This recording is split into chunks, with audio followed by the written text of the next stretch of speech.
अस्सलाम वालेकुम, मैं हूं हबीब अकरम और आप देख रहे हैं प्रोग्राम नुक्ता नज़र।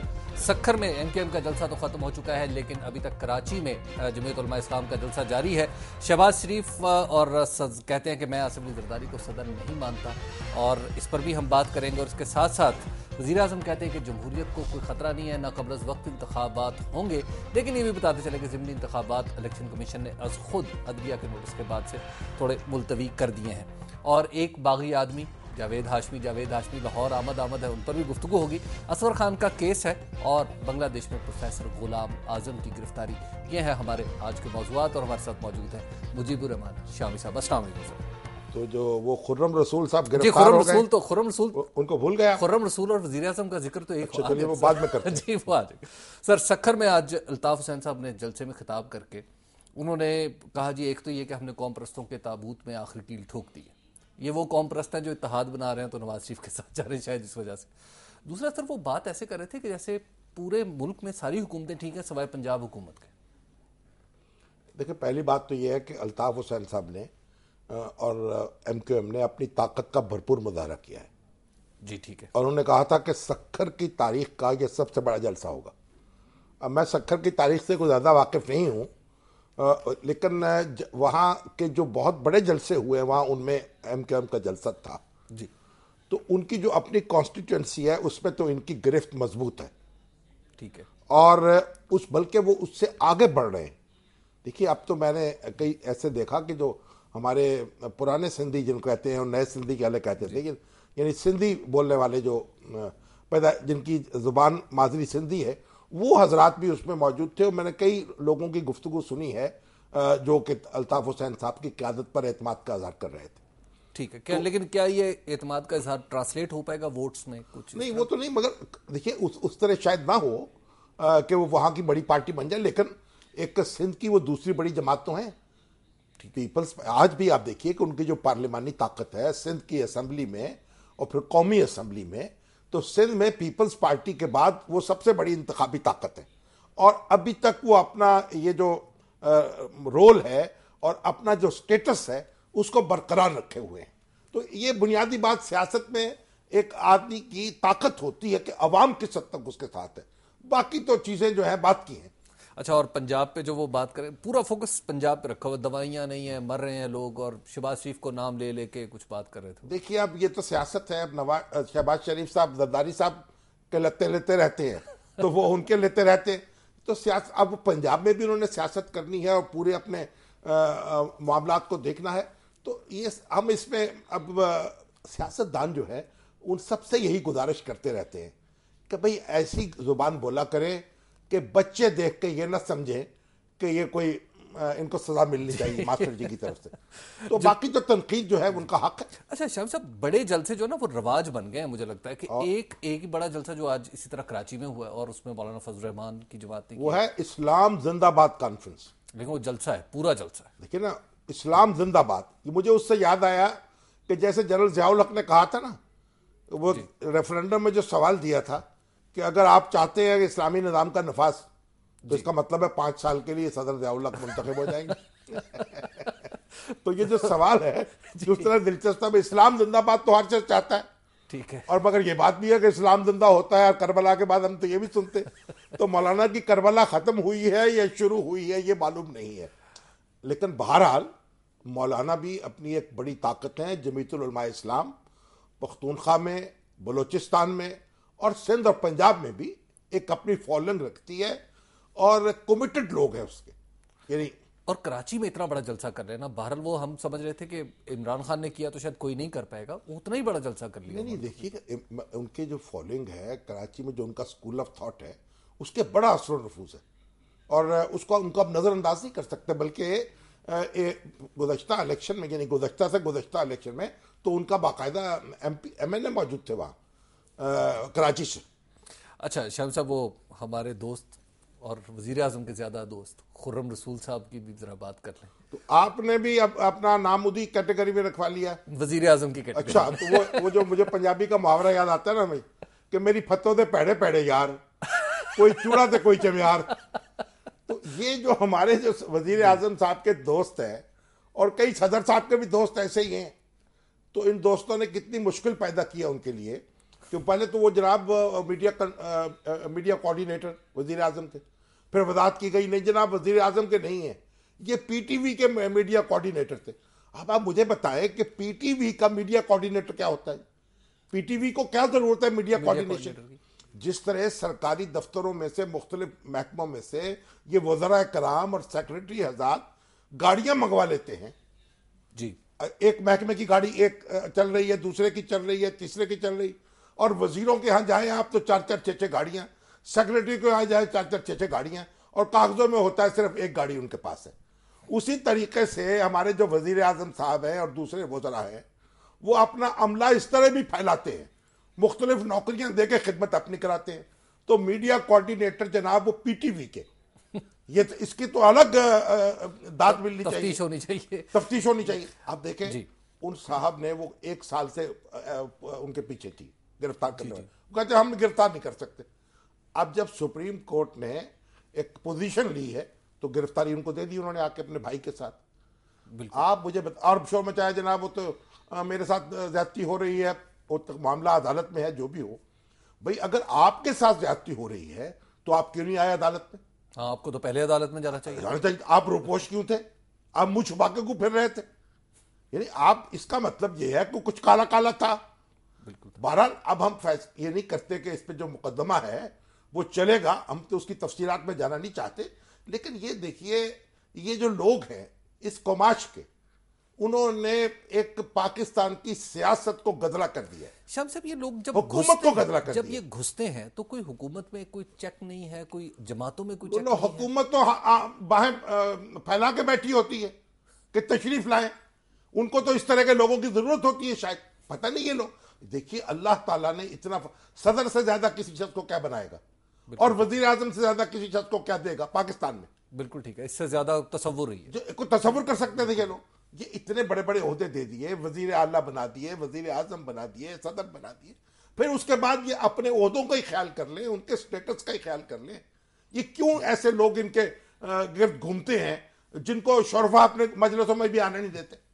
अच्छा शाहिद साहब, एक जिक्र जरा खुर्रम रसूल के बाद मियां शहबाज शरीफ साहब का भी, हमारे वजीर आला कहते हैं कि वो सदर आसिफ अली जरदारी को, वो कहते हैं नहीं सदर माफ करिएगा, आसिफ अली जरदारी को मैं सदर नहीं मानता, कोट अनकोट, ये उनका बयान। देखिए ये जो शहबाज शरीफ साहब है ना, ये मुझे बड़े अच्छे लगते हैं। ये सदर ना मानने की वजह से? नहीं देखिए ये बड़ा अच्छे काम करते हैं, इनमें एक लगन लगी हुई है, दिन रात सोते नहीं है, 2-3-4 घंटे सोते होंगे, सुबह से काम शुरू कर देते हैं नमाज के वक्त, रात तक काम करते हैं, कभी यहां जा रहे हैं कभी, एक लगन लगी हुई है। मैं इनकी कमिटमेंट का मैं कायल हूं, एक लगन लगी हुई है। लेकिन इनको अपनी जुबान जो है ना उस पर भी कुछ काबू पाना चाहिए, क्योंकि ये सिर्फ किसी जमात के रहनुमा नहीं है। अगर ये मुस्लिम लीग नून के सदर होते या सूबाई सदर होते सिर्फ, तो फिर तो बात जो मर्जी कहते। ये है वजीर आला भी पंजाब के, एक दस्तूरी आईनी होता है। अब किसी सूबे के वजीर आला पर ये अच्छा नहीं लगता, ये जचता नहीं है कि वो सदर के बारे में या वजीर आजम के बारे में गैर मोहताज जुबान इस्तेमाल करे। देखिए नहीं इसको ये अभी आगे नहीं जाना, मैं एक्चुअली ब्रेक का वक्त हो रहा है, ब्रेक जी चल ब्रेक का वक्त हो जाए, क्योंकि उसके बाद गुफ्तगू यहीं से आगे बढ़ानी है। और 0423636802 पर आप अपने कॉल भी कर सकते हैं और आपके सवाल हमारे प्रोग्राम का हिस्सा होंगे। देखते रहिए।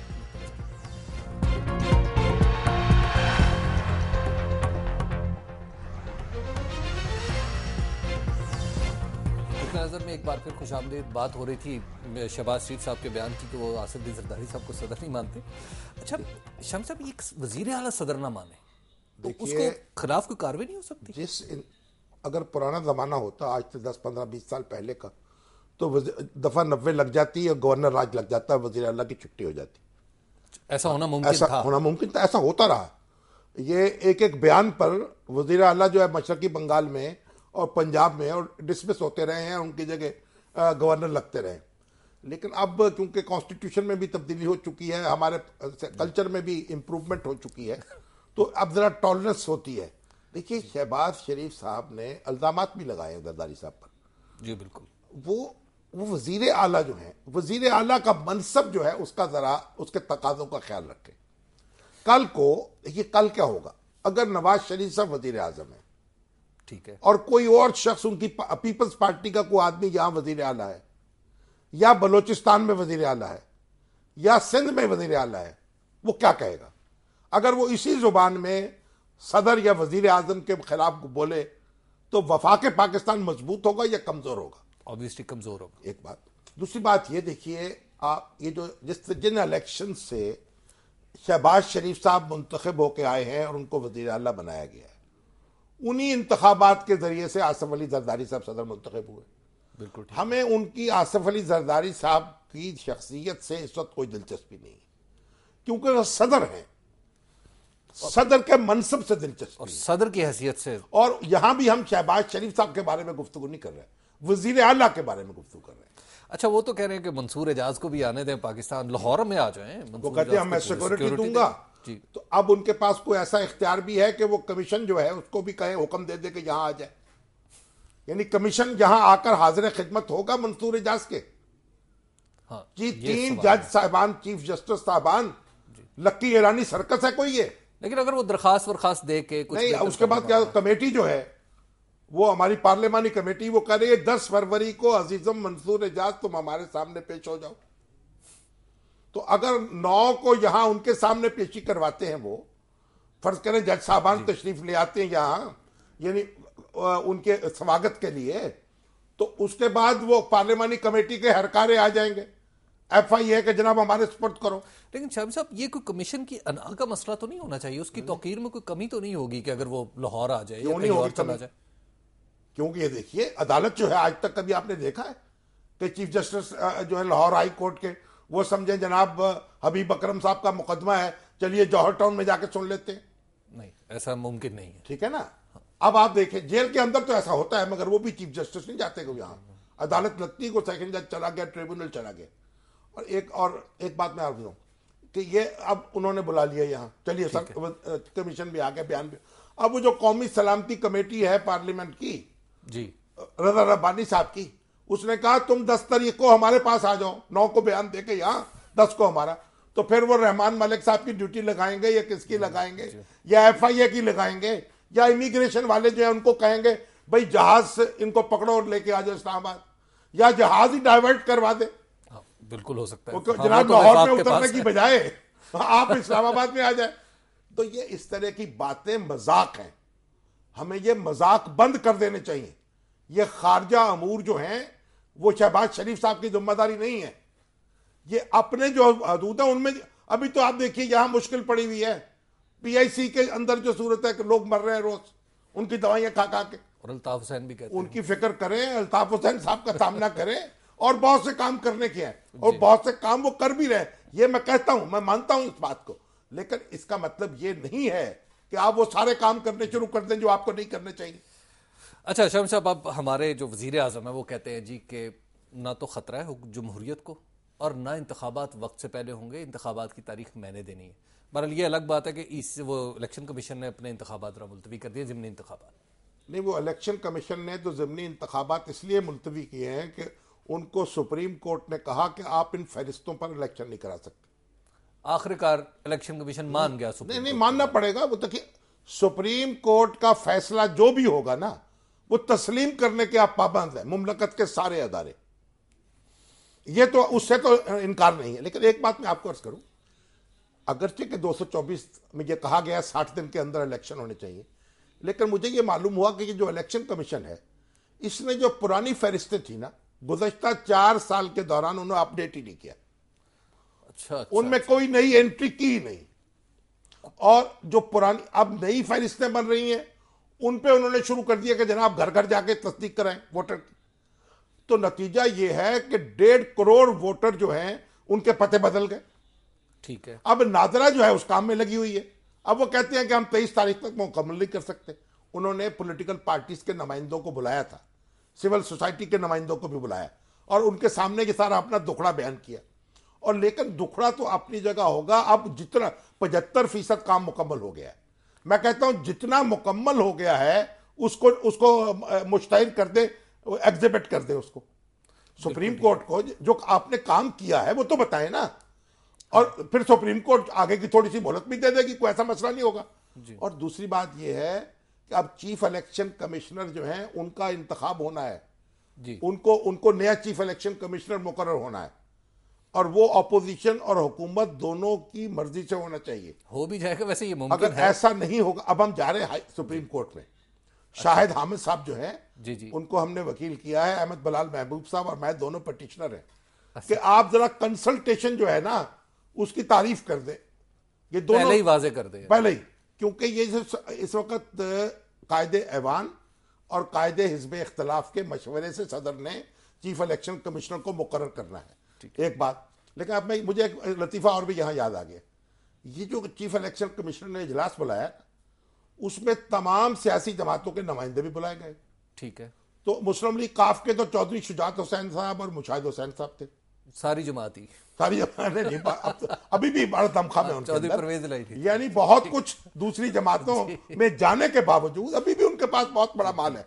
अच्छा, उसके साथ तो आप देखिए मौलाना फजलुर रहमान जमीयत उलमा इस्लाम की तरफ से खुद मौजूद, जमात इस्लामी के सेक्रेटरी जनरल लियाकत बलोच मौजूद, मुस्लिम लीग नून के सेक्रेटरी जनरल जफर इकबाल जगना मौजूद, और नौशाद रहमान और जनाब परवेज मलिक, और हमारी जो तहरीक इंसाफ है उसमें एक इमरान खान साहब के PSO हैं सैफुल्ला नियाजी साहब वो, और कोई सरदार तारिक साहब हैं को फाइनेंस सेक्रेटरी। यानी जो सबसे कमजोर ये तब्दीली जो लेके आएंगे हमारे भाई इमरान खान साहब, यानी इलेक्शन कमीशन में जाने के लिए और लिस्टों के और ज़िमनी इंतखाबात के और आइंदा इंतखाबात के मामला डिस्कस करने के लिए उनके पास न जस्टिस वजीउद्दीन के पास फुर्सत, ना हामिद खान साहब के पास फुर्सत, ना जनाब शाह महमूद कुरैशी साहब वहां मौजूद, ना डॉक्टर आरिफ अलवी साहब मौजूद, ना जावेद हाशमी साहब मौजूद। इससे अंदाजा नहीं होता कि इलेक्शन के प्रोसेस में उन्हें कितनी दिलचस्पी है। उनको जरा गौर करना चाहिए कि ये नॉन सीरियस तरीके से काम होगा। शाह साहब, एक ब्रेक का वक्त हो गया। 04236368 पर कॉल कर सकते हैं।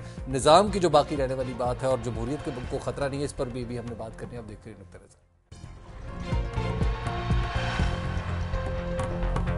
नुक्ता नज़र में एक बार फिर खुशामदेद बात हो रही थी। जमहूरियत को खतरा है और जमहूरियत के खतरे की बात ही वज़ीर आज़म करे। वज़ीर आज़म कह रहे थे कि उन्हें खतरा नहीं है। इतना इत्मीनान क्यों है?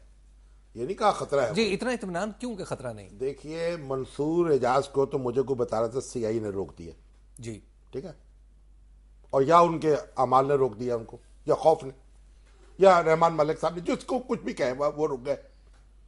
तो वो मीमो साहब जो से जान छुट्टी। उसके बाद कियानी साहब जो हैं उनको एक किस्म का स्टे ऑर्डर दे दिया जनाब सुप्रीम कोर्ट ने जी, कि वजीर आजम तो अब उनको निकालने से रहे। जी बिल्कुल ठीक है ना, बाकायदा बयान दाखिल कीजिए। तो वहां से मामला खत्म, कियानी साहब का तहफ़्फ़ुज़ भी हो गया, ठीक है, उनका भी वो खत्म हो गया बेचैनी। मेरा ख्याल है यही खतरा खत्म हुआ, ठीक है। उसके बाद देखिए उन्होंने वजीर आजम को एक दे दिया जनाब सुकून, क्योंकि बयान वापस ले लिया वजीर आजम ने। ठीक है, आईनी और कानूनी हदूद के अंदर आ गए जनाब कियानी साहब। जब आईनी और कानूनी हदूद के अंदर आ गए तो वजीर आजम भी वहीं आ गए, कैंडे में। ठीक है ना। अब नतीजा ये है कि हम जिस मुकाम पर हैं वहां सब मजे में हैं। ठीक है। अब सेनेट के इलेक्शन भी, हम तो पहले कहते थे कि सेनेट के इलेक्शन तो होंगे। हमारे जो दोस्त चीख चीख के शोर मचा मचा के सेनेट को तहवाना करना चाहते थे, अब तो वो भी तज्जिया कर रहे हैं कि भी सेनेट के इलेक्शन तो होंगे। तो सेनेट के इलेक्शन भी होते हुए नजर आ रहे हैं। उसके बाद भी अमन चैन है। देखिए, बात यह है कि यह आखिरी साल है, अब इसमें कोई हंगामा करे और कोई फितना पैदा कर दे तो अपने ही मंजिल खोटी करे। अच्छा शामी साहब, अगर अक्टूबर में जो इलेक्शन की बात हो रही है तो क्या आप अक्टूबर में होने वाले इलेक्शन को वक्त से पहले इलेक्शन नहीं समझते? अरे 2-4 महीने हैं, मतलब कोई किसी की उस पर तो नहीं हो रहे दोष पर। हाँ। अगर वजीर आजम चाहें तो अक्टूबर में करा दे, और अगर अक्टूबर का नारा दे के वो आपको आगे ले जाए तो फिर आप क्या कर लेंगे? क्योंकि जब सर्दी आ जाएगी ज्यादा तब भी इलेक्शन नहीं हो सकेंगे, फिर आपको मार्च का इंतजार करना पड़ेगा। तो कोई ऐसी अब सूरत नहीं है, वो सुकून का सांस ले सकते हैं। अच्छा शाम साहब, एक बागी आदमी हाशमी जो शहर में जो इस वक्त समा है, जगह जगह हर खंबे पे उनकी तस्वीर लगी है। 29 तारीख को जनाब की आमद है और रन जो है बुरी तरह कांप रहा है। यूं लग रहा है कि जैसे PTI में जो इस वक्त सूरत हाल है वो इमरान खान की तस्वीरें भी छोटी होती चली जा रही हैं और कद भी। देखिए, कद तो इमरान खान का छोटा बिल्कुल नहीं हो रहा, ये तो आप वहां में बड़ा हो रहा है। वो कैसे? उस आदमी, वो बड़ा होता है जो बड़े लोग जिसके साथ होते हैं। आप तारीख को देखें, वो बड़ा नहीं होता है जो हर छोटे आदमी से कांप जाए। आप देखिए तारीख, गांधी जी को देखें, पंडित जवाहरलाल नेहरू, मोतीलाल नेहरू, राधा कृष्णन, राजेंद्र प्रसाद, राजगोपालाचार्य, पन्त, मुरारजी देसाई, वो जयप्रकाश नारायण। आपने पाकिस्तान की एक मिसाल दी। भावे नहीं, मैं आपको कांग्रेस जो है जी जी, तंजीम के तौर पर उसकी एक फौकियत थी। बिल्कुल ठीक है। और वो तंजीम देखिए कैसे कैसे बड़े लोग जो थे उसमें मौजूद थे। और अपनी मुस्लिम लीग को भी देख लें। अब मुस्लिम लीग में लियाकत अली खान, नवाब इस्माइल, बहादुर यार जंग, मौलाना जफर अली खान, यानी एक एक। अब बाद मौलवी फजलुल हक थोड़ा सा ऐसे हिले से बागी हुए थोड़े से, फिर जीएम सैयद भी आखिर दम में कुछ बागी हो गए। ये सारे लोग जो बड़े, चौधरी गुलाम अब्बास, ये लोग जो थे बड़े बड़े लोग, वो जो रहते इकट्ठे होते हैं तो जो आदमी इनके सर पर होता है वो बड़ा होता है। तो इमरान खान जो है वो लोगों को साथ मिला के रख रहे हैं, बड़े लोगों को, और उनके कारकुन जो हैं उन लोगों के नारे लगा रहे हैं और उनको परेशानी ला। अच्छा, वैसे ये तासुर पीटीआई के अंदर वैसे इख्तलाफात पैदा करने का बायस नहीं होगा? क्योंकि शाह महमूद हाशमी देखिए इंडिविजुअली बड़े बड़े लोग हैं ना। देखिए जावेद हाशमी साहब की जो शख्सियत है उसका तो कोई दूसरा सानी नहीं है। आप देखें कि वो 5 साल तो कैद काटी उन्होंने, और सियासी कारकुन सबसे ज्यादा बाइज्जत लोग जो है सियासत में उनमें वो शुमार होते हैं। अब वो आ रहे हैं पीटीआई ज्वाइन करने के बाद ठाठ बाट के साथ लाहौर में, तो ताकत का एक मजारा कर रहा है कि भाई को अकेले नहीं हुए, तनहा नहीं हुए। वो जो मेका छोड़ के आए हैं मुस्लिम लीग नून का, तो यहां भी उनके चाहने वाले मौजूद है। तो बात यह है कि ये देखिए, अब तहरीके इंसाफ में बड़े बड़े लीडर मौजूद हैं और हर एक अपनी शख्सियत रखता है लोग तो। और ये बड़ी खूबी की बात है, लीडर को कैप्टन होना चाहिए, लेकिन ये नहीं है कि उसने बॉलिंग भी खुद करानी है, उसने बैटिंग भी खुद करनी है, उसने फील्डिंग भी खुद करनी है। टीम वर्क से काम चलता है। तो हम आपको तो खुश होना चाहिए कि टीम बन रही है। इतने बड़े बड़े लीडर्स जो है एक जमात में, उनकी मौजूदगी खतरनाक भी है ना हमारे सिनेरियो में। देखिए कोई खतरनाक नहीं है, बड़ी खूबी की बात है। बड़े बड़े लोग जो हैं, बड़े बड़े दिमाग जो हैं, वो जब मिलके बैठेंगे तो बड़ी बात ही सोचेंगे ना। अच्छा जावेद साहब, ब्रेक का वक्त होने वाला है, लेकिन उस पर जाने से पहले असगर खान के बारे में, असगर खान केस जो है वो उसकी क्या कैफियत है, वो क्या रंग खोलेगा? देखिए असगर खान केस तो एक मुर्दा है कब्र में, यानी 30 साल पुरानी बातें हैं, 25 साल पुरानी। अब उनको आप उखाड़ रहे हैं। ना गुलाम इसाक रहे, ना उनके जनाब जहां जुनेजो साहब रहे, ना गुलाम मुस्तफा जतोई रहे। अब बेचारे जो रह गए हैं वो आपकी नजर में है।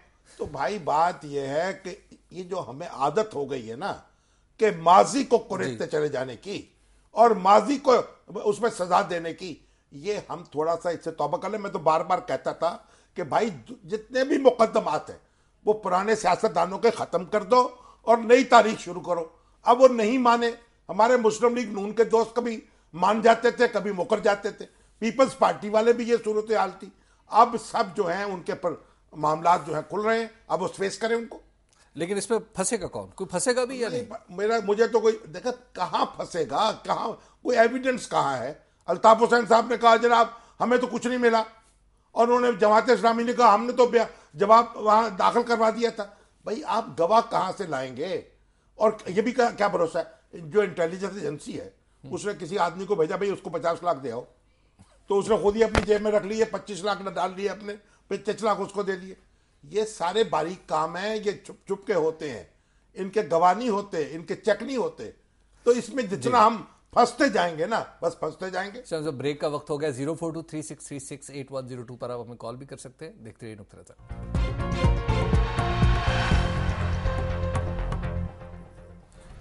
नुक्ता नज़र में एक बार फिर खुशामदीद शामी साहब।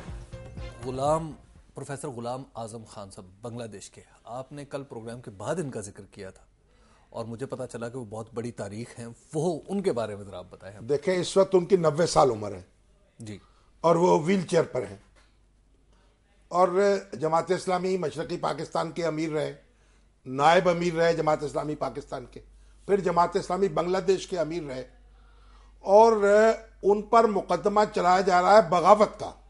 और जंगी जुराइम में। जबकि जब बांग्लादेश बना है जी जी तो वो यहां थे, वो वहां नहीं थे। वो 10-12 साल बाहर रहे, अरब मुल्कों में रहे, लंदन में रहे।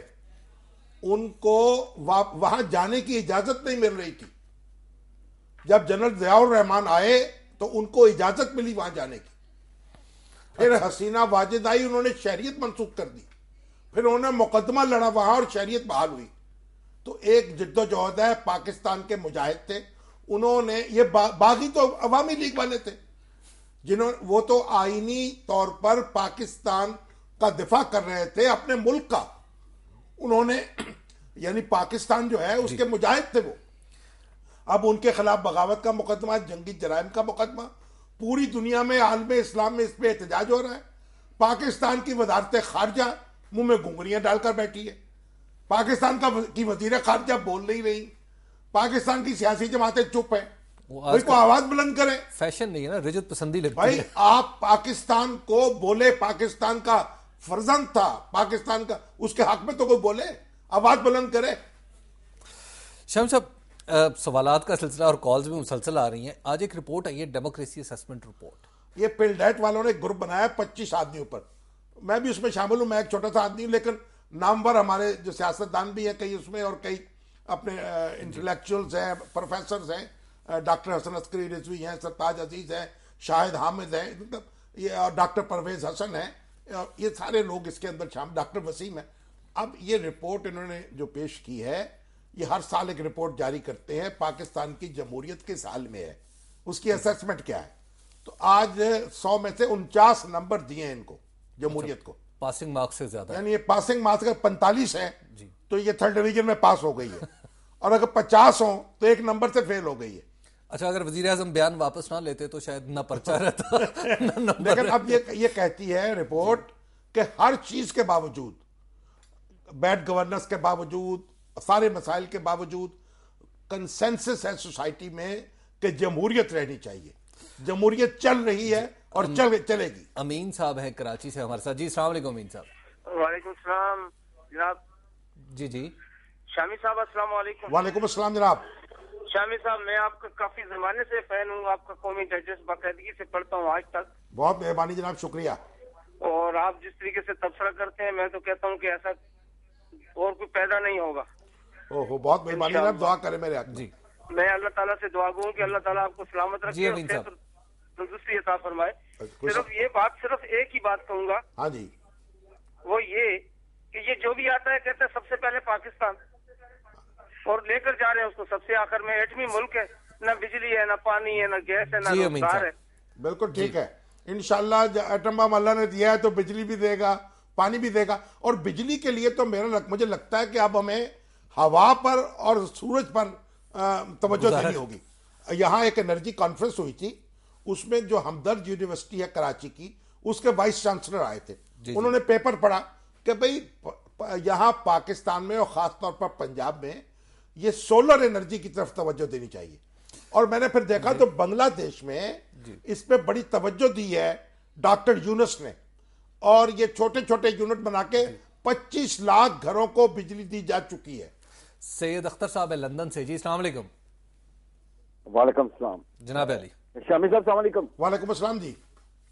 शामी साहब, जो अभी आदमी आपकी एक तारीफ कर रहा था वो गलत नहीं कह रहा था, मैं उससे 100 गुना ज्यादा आपकी तारीफ करता हूँ। नहीं, बड़ी आपकी मेहरबानी दिल जनाब, करता है मैं आपको सुनता ही रहूं, आप बहुत अच्छी बातें करते हैं। बहुत शुक्रिया।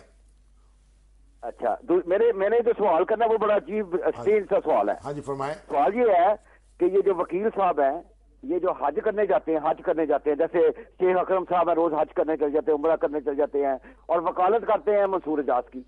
आया ये जायज है कि नहीं जायज? जी एक बात तो मेरा सवाल ये है। जी बहुत पता नहीं आपको हमारे पास वक्त कम है सैयद अख्तर साहब। सैयद अख्तर साहब हमारे पास वक्त देखिए, बहुत शेख अकरम साहब मेरे भी वकील हैं और मुझसे फीस भी नहीं लेते, तो ऐसा ना हो कि मुझे कोई, आप मुझसे नाराज हो जाए। मेरा ख्याल ये है कि हज पे जब आदमी जाता है तो एक साफ होके आता है वापस। एक चलते चलते एक सवाल अमरान दानी साहब हैं फेसबुक पे, वो पूछते हैं कि उन्होंने कहा जी कि जो हमारे प्रेसिडेंट साहब हैं वो कहते हैं कि 5 साल पूरे हो जाएंगे तो पाकिस्तान का नक्शा बदला होगा, क्या काया बात है, पलट सुबह। जाएगी। जी, काया पलट ये जाएगी। काया जो है वो बच्चों की आया है कोई जो पलट जाएगी। थोड़ा पूरी काया ना पलटे, थोड़ी सी पलट दे बस। जितनी 4 साल में जितने पलटेगी। 4 साल में पट्टी उससे जरा कम करके कोई थोड़ी बहुत बिजली, कोई थोड़ा बहुत पानी, कोई गैस, कोई बंदोबस्त कर दे। शर्म साहब, आपको बहुत बहुत शुक्रिया। अब आपसे दोबारा मुलाकात होगी अगले हफ्ते, और नुक्ता नज़र देखने का बहुत शुक्रिया। इजाज़त दीजिए, खुदा हाफ़िज़।